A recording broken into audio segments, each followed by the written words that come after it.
dengue cases tayo. Okay? May babo na tayo. Umakyat na po sa higit 6,000 ngayong taon. Nasa linya ngayon si Assistant Secretary Albert Domingo ng Health Department. ASEC, Dr. Domingo, magandang umaga. Hi, good morning Aljo. Opo. Good morning Kong Erwin. Magandang umaga po sa lahat ng mga nakikinig sa atin. Opo, so ngayon tumataas po ang dengue cases sa bansa. Ano po ang ginagawa ng Health Department para po ito ay bumaba? Yan.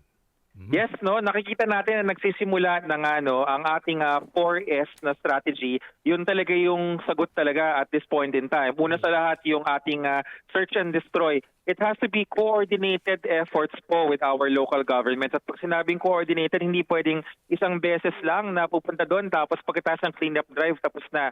Dapat halos, kung araw-araw nga dapat or at least once a week na talaga naglilinis tayo, tinataob yung mga pwede pag-ipunan ng tubig kasi nandun po yung mga lamok na nagiging dahilan ng dengue. Opo, marami pa rin nagtatanong. Ano ba klaseng lamok yan, ASEC? Diyan ba yan nakatira sa mga maduduming stagnant water o nasa loob ng bahay yung mga malilinis na tubig? Ang ating Aedes aegypti, yun po yung scientific name ng ating lamok na pinanggagalingan ng dengue.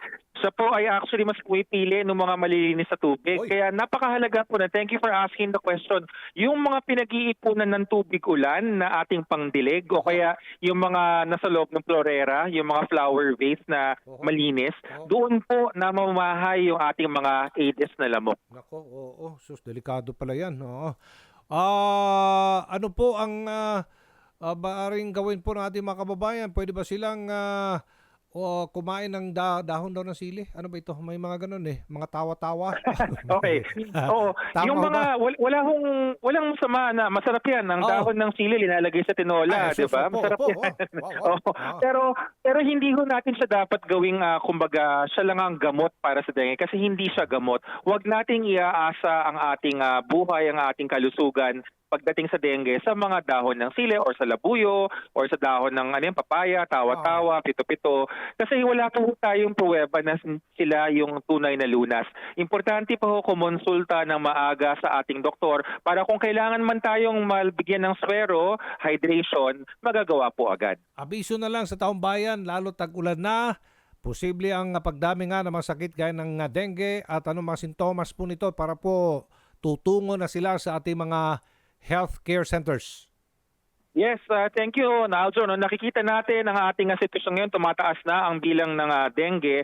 Pwede nating pigilan yan. Yun po mga simptomas. Simptomas, yung lagnat na mataas, 40 sentigrado pataas. Merong maaaring namamantal, pananakit ng ulo, pananakit sa likod ng mata.